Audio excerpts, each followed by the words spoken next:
नमस्कार मित्रांनो, रामकृष्ण हरी. तर बघू शकता आज आलोय पालखीचं दर्शन घेण्यासाठी.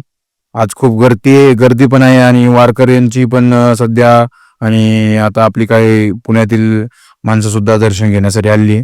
तर बघू शकता, तुम्हाला दाखवतो मी छान प्रकारे. आणि खरंच आज भाग्यवान असं आपण वाटतंय, कारण की महाराष्ट्रामध्ये एवढं छान आणि सुंदर असं वातावरण निर्माण केलंय वारकऱ्यांनी. आणि आज खरंच आपण खरंच भाग्यवान आहे. जेवढे काय आपण महाराष्ट्रीयन आहोत ना, ते भाग्यवानच आहे.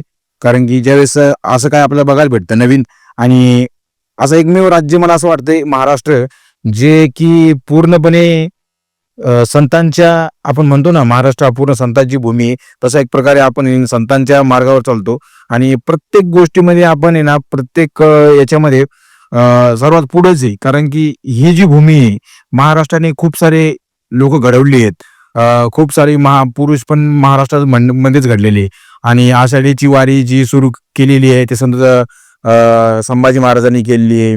आज शिवाजी महाराजांसारखा राजा जर झाला असेल, तर ते आपल्याच राज्यामध्ये झालेलं आहे.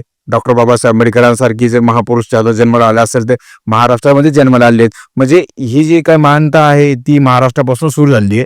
आणि आज 29 राज्यापैकी पूर्णपणे 28 राज्ये आपल्या, या 28 राज्यातील लोक आपल्या राज्यामध्ये येऊन काम करतात.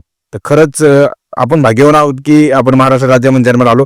पण जाऊ दे, आता तो भाग वेगळा आहे. परंतु खरं सांगायचं म्हटलं की आज आपण पालखीत दर्शन घेणार आहोत. तर बघू शकता, खूप सारी गर्दी आहे आणि खूप सारी वारकरी मंडळी आहेत, दर्शनासाठी आलेली आहेत. काही जण दिंडीत चालली आहेत पायी पायी. आणि संतांची भूमी म्हटल्यानंतर हा योग आपल्याला बघण्यासाठी मिळतोच. आणि यामध्ये खरंच काही आजोबांना मी विचारलं, तर काही आजोबांचे खूप सारे अनुभव वेगवेगळे होते. सांगण्याचा त्यांचा एक्सपिरियन्स वेगळा होता आणि त्यांना म्हणजे आवड आहे. खरं तर म्हणजे सांगायचं म्हटलं की ते म्हटले की आम्हाला याच्यापासून म्हणजे काही मिळत पण नाही आणि याच्याशिवाय काही मिळणार पण नाही. म्हणजे की सांगायचा अर्थ असा होता त्याचा, का त्या बाबाचा, की आपल्याला सुख जे आहे ते प्रत्येक गोष्टीमध्ये मिळतं असं नाहीये. की जे सुख म्हणजे कसं, की समजा एखादी गोष्ट कोणाला आवडत असेल ना, त्या गोष्टी म्हणजे तो सुख शोधतो. तसाच हा प्रकार आहे. की काही आता वयोवृद्ध माणसं असेल किंवा वारकरी असतील, की त्यांना आनंद हा आहे की त्यांना पायी दिंडी करायला आवडतं. आता काही तरुण पिढीचा वेगळा आनंद आहे. परत प्रत्येकाचा वेगवेगळा आनंद असतो. तसा बाबांचा पण आनंद वेगळा होता, असं मी त्यांना विचारलं होतं. परंतु तो व्हिडिओ मी शूट नाही केला, कारण की माझ्याकडून विसरून गेलो. परंतु तुम्हाला आता मी या व्हिडिओच्या माध्यमातून सांगतोय, की म्हणजे असा माझा अनुभव होता. मी त्यांना विचारलं, त्यांनी त्यांचा अनुभव शेअर केला. आणि खरं मित्रांनो,